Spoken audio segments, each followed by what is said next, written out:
The purification of self-focus is something that I experienced personally, and I'm going to share a little bit of my personal story with that. But in an act of self-care, focusing on myself and focusing on a goal to propel my life where I needed to be, in a way, did a cleansing and purification of my life. And I shed a lot of behaviors, habits, relationships, and ideas that just no longer served me, no longer could go with me into this next phase of my existence.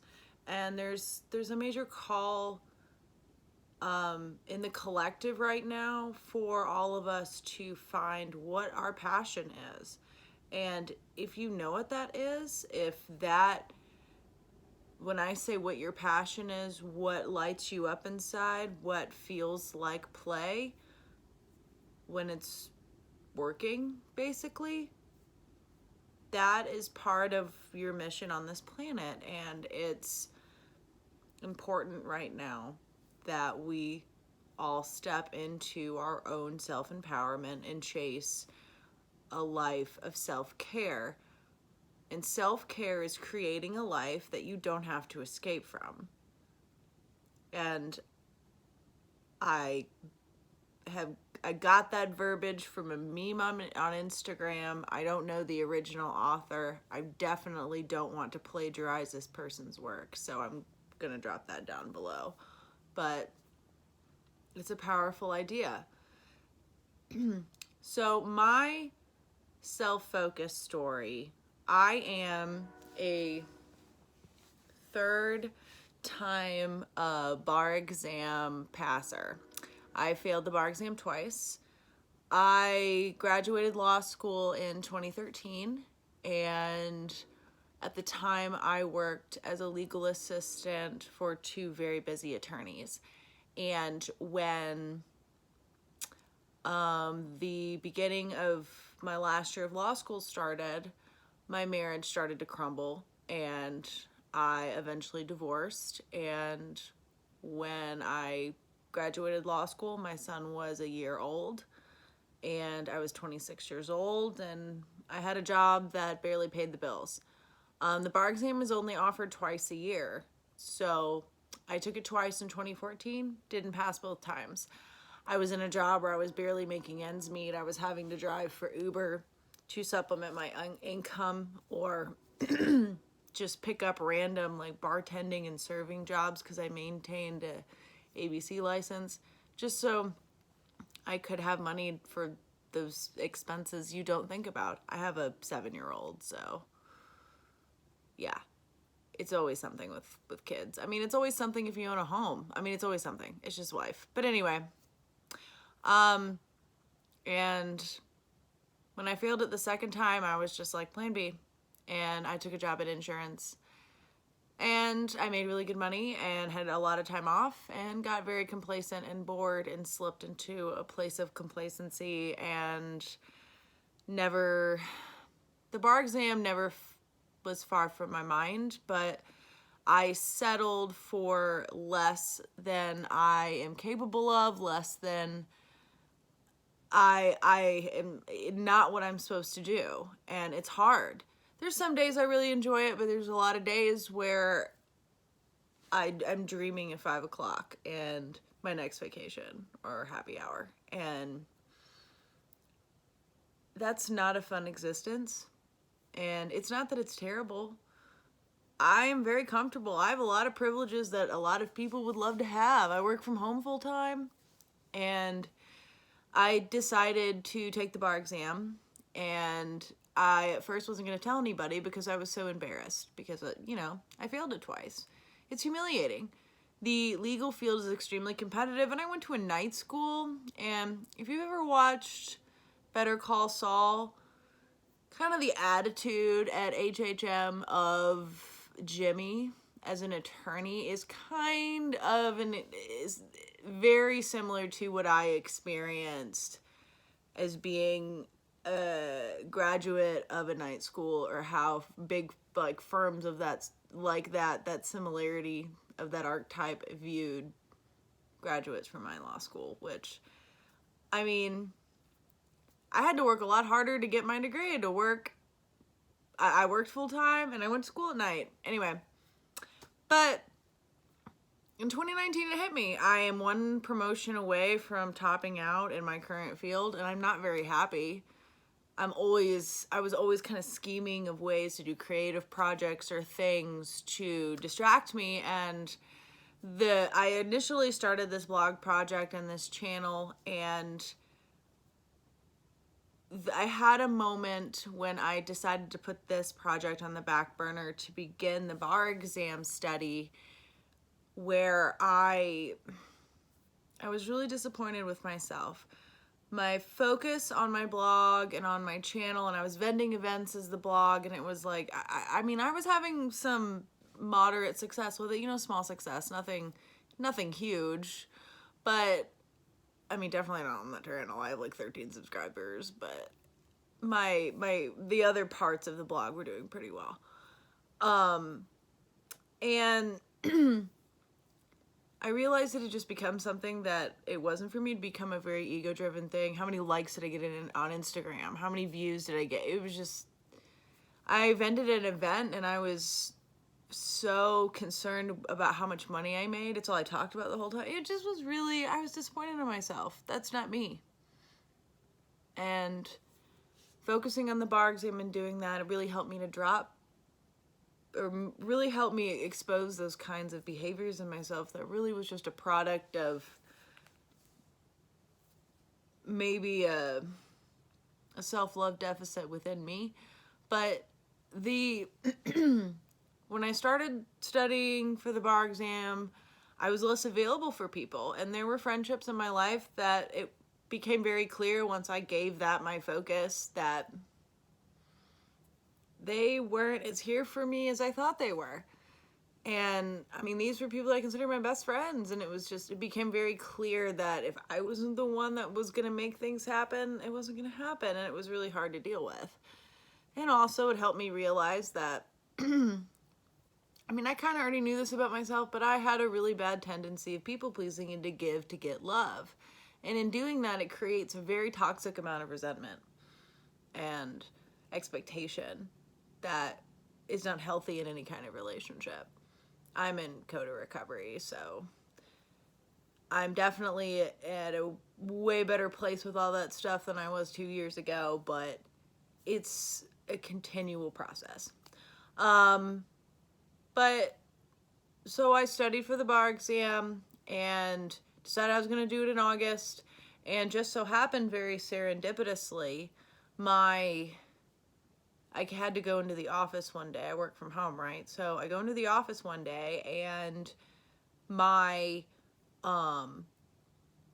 was commiserating with my coworkers after a required training and found out that my former colleague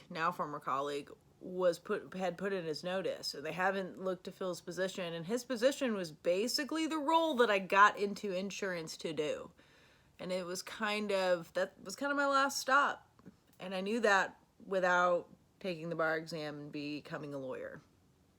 So once I heard of this, I walked into my old manager's office, asked for the job with the intention of taking and passing the bar exam, and I gave it my 100% focus not 100% focus. I did take care of myself and my son, but I did it, and I graduated law school almost 7 years ago. And I know I knew the law better then than I did this when I passed it in February.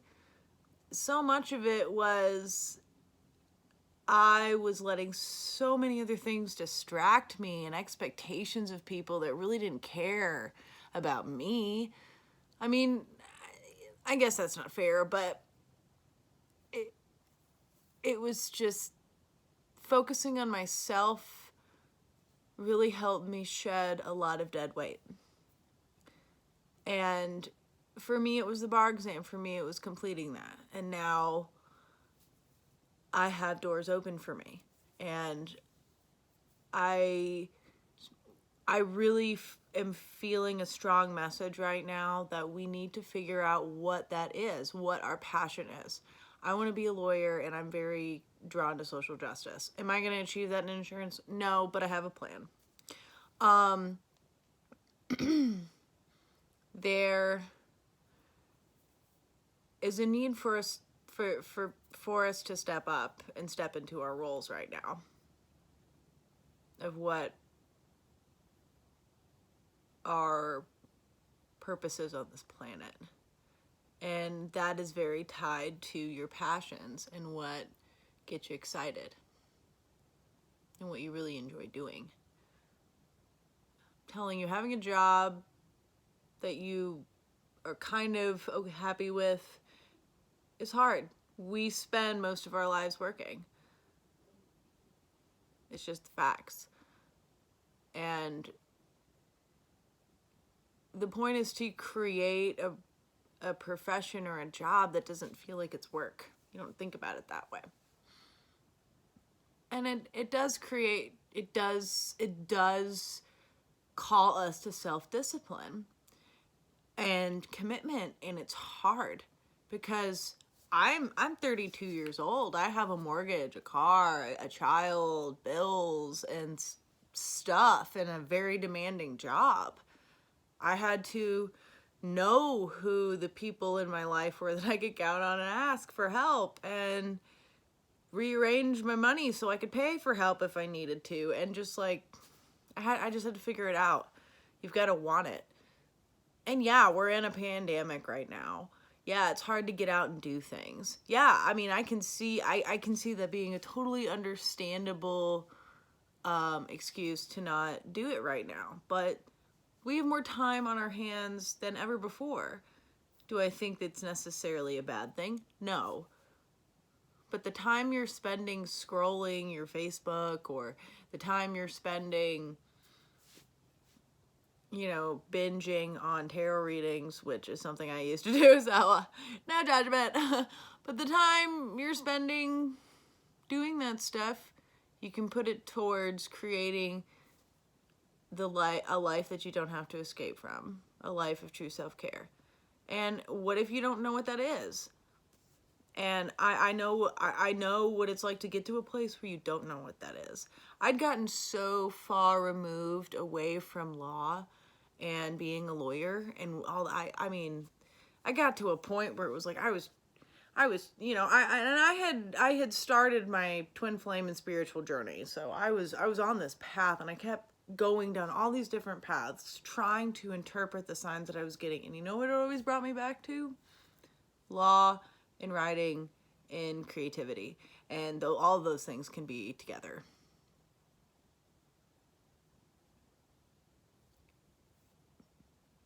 And I have always naturally been kind of the mother type mentor. People have always come to me in that capacity since I was a child. I mean, I remember adults coming to me for advice as a child. And I don't know. I think that it's in my bloodline. I have several members of my family that have gifts or they have the way about them. I know that sounds kind of weird and bullshit meter going off, but that's the best way I can explain it. But true self-care really is creating a life you don't have to escape from, or creating a life that is high vibrational and full of joy, because that is what defeats abuse and hate and anger and hurt. And also, we have a new moon in Gemini coming up on May 22nd, and Venus is retrograding in Gemini. There's a lot of heavy mercurial energy. There is going to be a major sense of duality to this moon. I find Gemini energy can expose some of my maybe not so great traits, and also can highlight my better traits at the same time, but it also can represent left-right brain thinking. It also can represent investigative, really wanting to get to the heart of something. Gemini energy can be very childlike and playful, and also they like excitement. And Gemini energy can also be kind of impatient.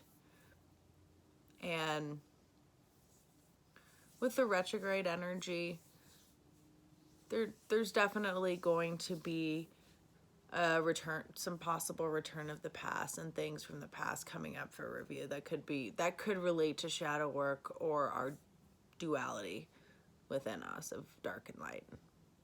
Okay, I wanted to do a short little reading just kind of on advice for what we need to know as far as self-focus and what self-care is meaning in the terms of the direction that we need to take for our lives. And if there is something that, if those that are watching and this is resonating with, are probably feeling like, I need to leave this relationship, I need to leave this job, or I need to get back into writing, that kind of energy. And this is advice for somebody that is resonating with that and what they need to do. Or if you're like, I'm just not happy and I don't even know what I want anymore.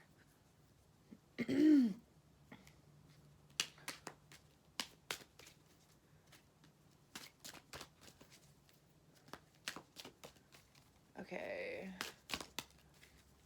All right. I saw a skull at the bottom of the deck a second ago. Can represent endings. Well, y'all just don't want to talk to me. Okay. Spider and web in the reverse. And the upright, this is often about deception and the lies and the webs we weave, but they came out in the reverse. So exposure of maybe a self-deception or something that was deception. Okay, these flipped. The fox, which also can represent deception, but the fox also can be an energy of loyalty.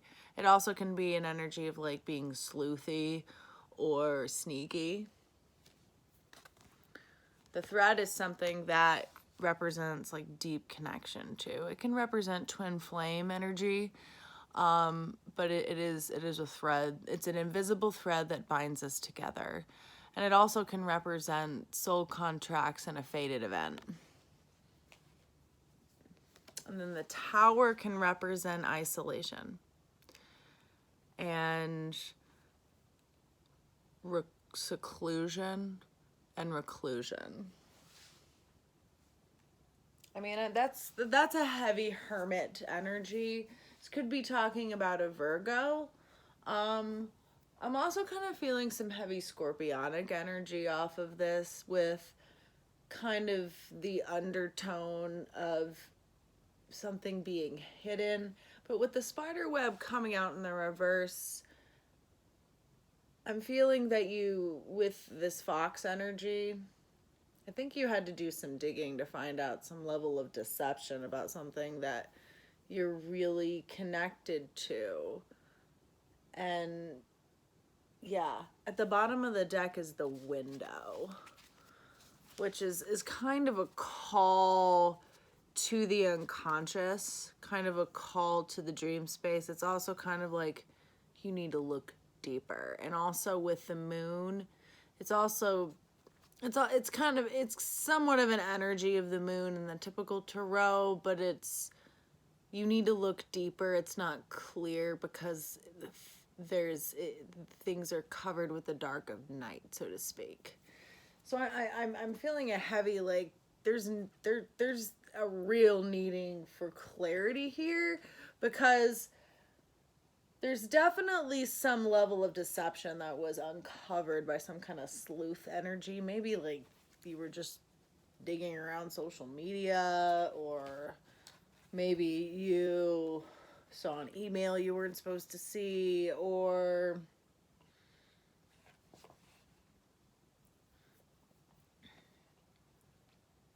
maybe you're realizing that this is why someone has been isolated.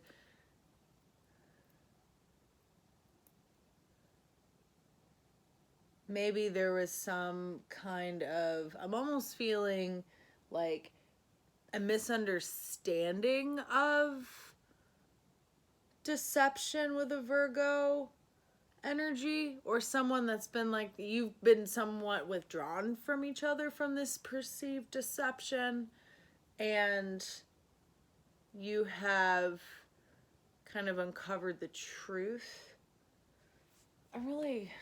This is really interesting.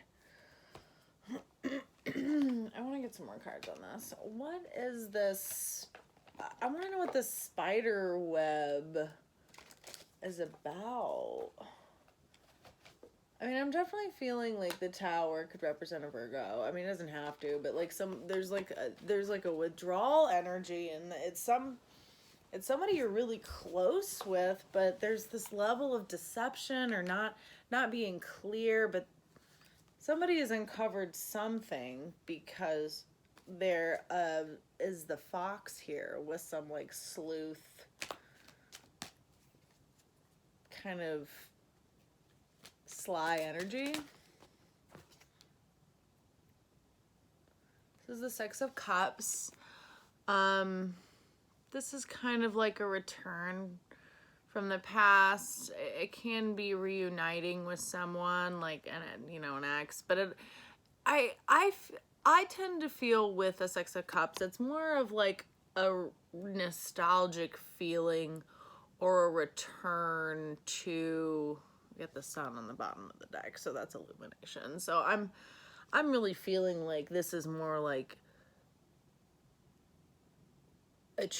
something has been uncovered, and now there's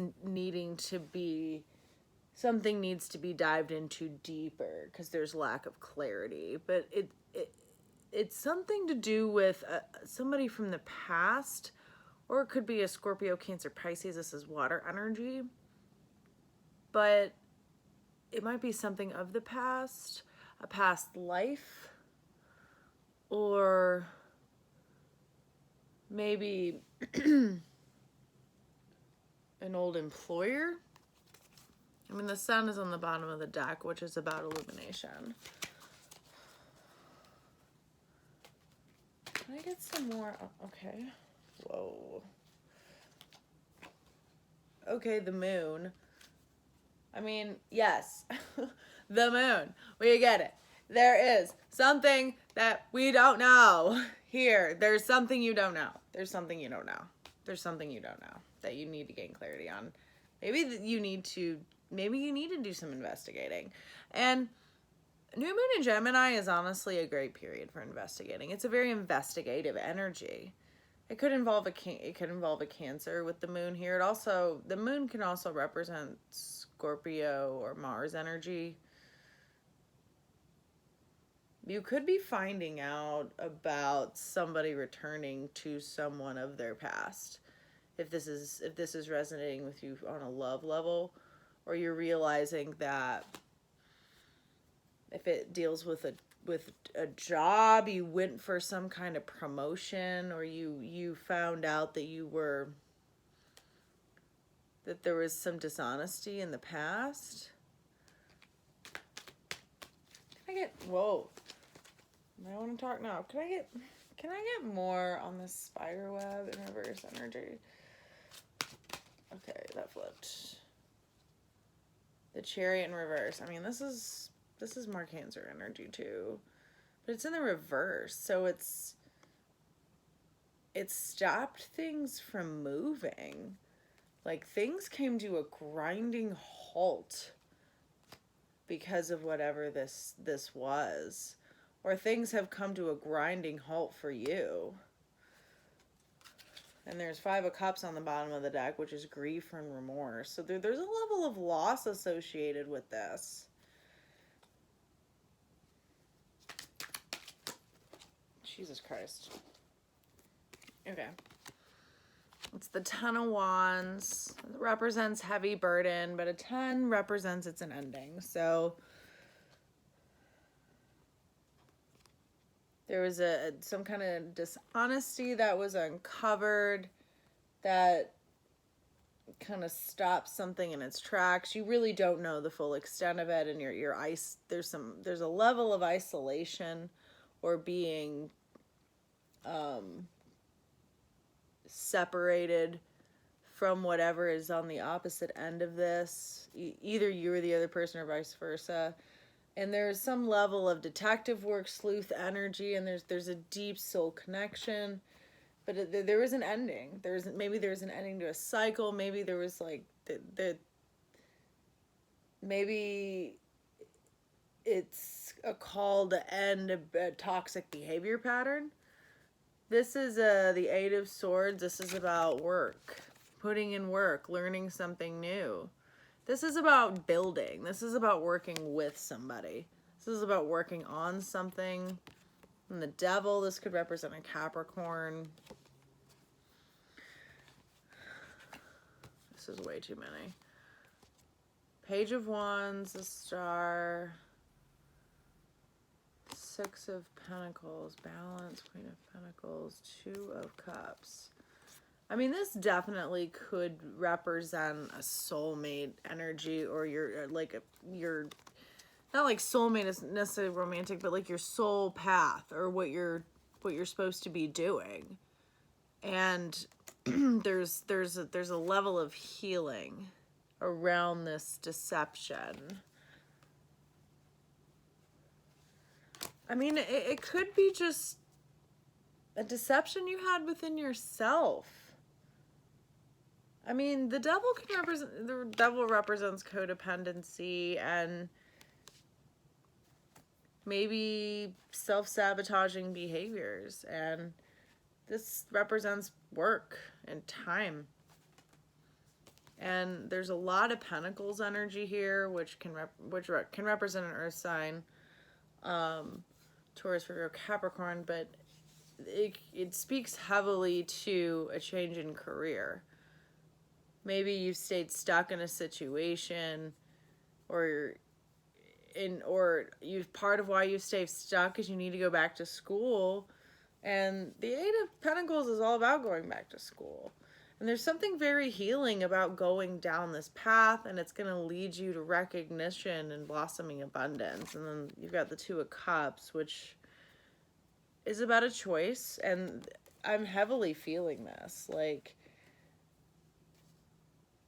you've moved away from something or someone, a career, a philosophy. Maybe you're moving away from a habit. And there's something that's making it really hard for you to make this choice. The only maybe negative card other than the Devil is not the greatest card, because this is something that you're really bound to. And I feel it. It's something you've invested in a lot. Whatever this choice is about. But the Page of Wands can be kind of like a childish energy. I mean, pages are kind of, they represent children, but it also represents kind of a childlike humor or giddiness or fun. And maybe this is what you need to get back to, what makes you feel like a kid again. To either go back to what it is that you're deeply connected to. And I'm also feeling that there's something you're deeply connected to that you're having to walk away from. And seeking the joy of the child, looking for the joy in small things is going to be really big for you right now. So I'm feeling like this is going to come with a really heavy choice. I've got to go back to school. I've got to take a test. I've got to divorce my husband. I've got to move.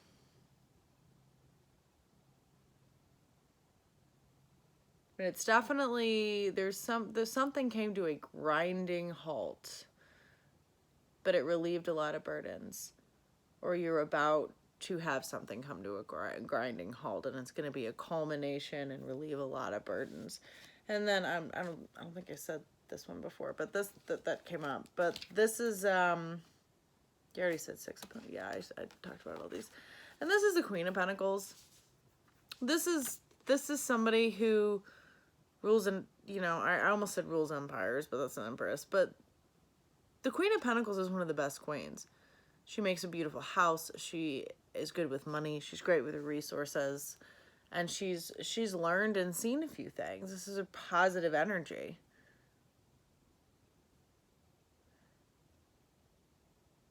Maybe you're evolving into this energy and taking this step is where you're headed. I swear I thought I saw the Empress in here, but no, it was the Star. I mean, she kind of looks like an Empress in a way, huh? Okay. Well, this is a timeless reading. I'm talking about the new moon in Gemini 2020 in May, on May 22nd, but this is a timeless reading that resonates with you whenever it resonates. Have a good day.